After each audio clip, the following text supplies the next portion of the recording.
మొక్కజొన్న రైతు తీవ్రంగా నష్టపోతా ఉన్నాడు. మనం గతంలో కూడా దీని గురించి ఒక 3 వీడియోలు చేయడం జరిగింది. తెలంగాణ, ఆంధ్రప్రదేశ్లో పెద్ద ఎత్తున ఇటీవల కాలంలో మొక్కజొన్న సాగు విస్తీర్ణం గణనీయంగా పెరిగింది.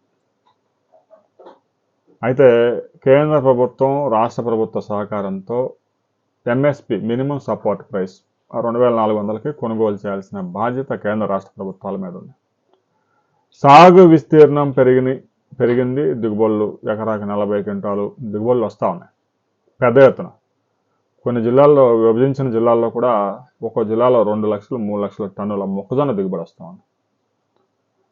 అయితే ఇటీవల కాలంలో ఇరాన్లో యుద్ధం మొదలైన తర్వాత పౌల్ట్రీ ఎక్స్పోర్ట్స్ దెబ్బతిన్నాయి. ఎగ్ ఎక్స్పోర్ట్ అయితే గల్ఫ్ కంట్రీస్కి అసలు వెళ్ళడం లేదు. ఆ ఇండస్ట్రీ మొత్తం దెబ్బతినిపోయింది. అదృష్టవశాత్తు చికెన్ ధరలు కొంచెం ఆశాజనకంగా ఉన్నాయి. దీంతో మొక్కజొన్న మార్కెట్లో ధరలు దారుణంగా పడిపోయాయి. సహజంగా మొక్కజొన్న మార్కెట్లో ప్రభుత్వం కొనుగోలు చేయకపోయినా మినిమం సపోర్ట్ ప్రైస్ కన్నా కూడా ఇంకొక 100 రూపాయలు ఎక్కువ ఇచ్చి వ్యాపారస్తులు కొనుగోలు చేస్తూ ఉండేవారు. కానీ ప్రస్తుత పరిస్థితులు అనుకూలంగా లేకపోవడంతో వ్యాపారస్తులు ఇదే అదనుగా భావించి శ్రీకాకుళం లాంటి జిల్లాల్లో అయితే క్వింటా 1400, అనంతపురం జిల్లాలో అయితే 1800, కృష్ణా జిల్లాలో అయితే 1700, తెలంగాణలో 1750 రూపాయలు ప్రాంతాన్ని బట్టి కొనుగోలు చేస్తూ ఉన్నారు. అంటే మద్దతు ధర కన్నా కూడా రైతు ఒక్కో క్వింటాకి 700 నుంచి 800 రూపాయలు నష్టపోతూ ఉన్నారు. అయినా కేంద్ర రాష్ట్ర ప్రభుత్వాలు ఇప్పటికీ కూడా కళ్ళు తెరవలేదు. తెలంగాణలో 180 కేంద్రాలు, ఆంధ్రప్రదేశ్లో 165 కేంద్రాలు ఓపెన్ చేస్తే కానీ పరిస్థితి చక్కబడదు. పెద్ద ఎత్తున కేంద్ర రాష్ట్ర ప్రభుత్వాలు దిగి కొనుగోలు చేస్తేనే వ్యాపారస్తులు ధరను ముందుకు తీసుకెళ్లే అవకాశం ఉంది. లేదు అంటే 1400, 1500కి మొత్తం దోచేసి 6 నెలల తర్వాత డబ్బులు ఇస్తాము అని షరతులు కూడా పెడతా ఉన్నారు. 6 నెలల తర్వాత ఉంటాడో పోతాడో తెలియదు. ఈలోగా ఒక 100 కోట్ల రూపాయలు విలువైన మొక్కజొన్న రైతుల దగ్గర నుంచి కొనుగోలు చేస్తాడు. 6 నెలల తర్వాత డబ్బులు ఇస్తానని షరతు పెడతాడు. 6 నెలల తర్వాత వాడిని పట్టుకోవడం సాధ్యం కాదు. ఉంటాడో పోతాడా? సరుకు కొనుగోలు చేసి 6 నెలల తర్వాత డబ్బులు ఇవ్వటమేంది? సరుకు ఎత్తే ముందే డబ్బులు ఇవ్వకుండా ఎవరైనా సరుకు ఎత్తితే మీరు రైతులు ఇవ్వద్దు. రోజులు బాగలేదు. ప్రతిరోజు వార్తలు వస్తూనే ఉన్నాయి. 100 లారీలు ధాన్యం కొన్నాడు, వాడు కనపడకుండా పోయాడు.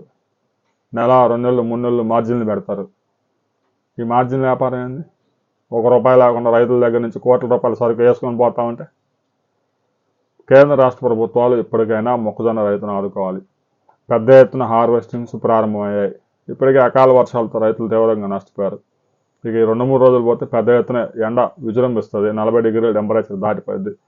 ఇక హార్వెస్టింగ్ ముమ్మరంగా జరిగే అవకాశం ఉంది. తెలంగాణలో 35 లక్షల టన్నులు, ఆంధ్రప్రదేశ్లో 25 లక్షల టన్నులు, మొత్తం 60 లక్షల టన్నులు మొక్కజొన్న ధాన్యం వచ్చే అవకాశం ఉంది.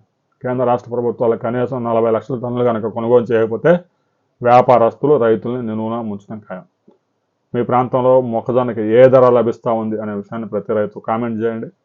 ప్రభుత్వం దిగువచ్చే వరకు, ఎలాగైతే శనగల మీద మనం 6 వీడియోలు చేశాం, కేంద్ర ప్రభుత్వం ఈరోజు ఒక నిర్ణయం తీసుకుపోతా ఉంది. శనగల దిగుమతుల మీద సుంకాన్ని 10 నుంచి 60% పెంచబోతా ఉంది. ఆ తర్వాత కనీసం క్వింటాకి 1000 రూపాయల ధర పెరిగి కనీసం 5800, 6000 రూపాయల దాకా వెళ్ళే అవకాశం ఉంది. ప్రస్తుతం 5000 కూడా కొనుగోలు చేయడం లేదు. ఈ విధంగా మొద్దు నిద్రపోతున్న ప్రజాప్రతినిధులను గుచ్చుతూ ఉంటే తప్ప వారికి పెద్దగా పట్టదు. ఎందుకంటే వ్యాపారాల్లో బిజీగా ఉంటారు కాబట్టి. మొక్కజొన్న విషయంలో కూడా అదే జరుగుతూ ఉంది. కేంద్ర రాష్ట్ర ప్రభుత్వాలు నిద్ర వీడే వరకు మనం దీని మీద పోరాటం చేస్తూనే ఉన్నాం. మీ ప్రాంతంలో మొక్కజొన్న ధర ఎంత ధర లభిస్తూ ఉందనే విషయాన్ని ప్రతి రైతు అన్ని జిల్లాల నుంచి కామెంట్ చేయండి.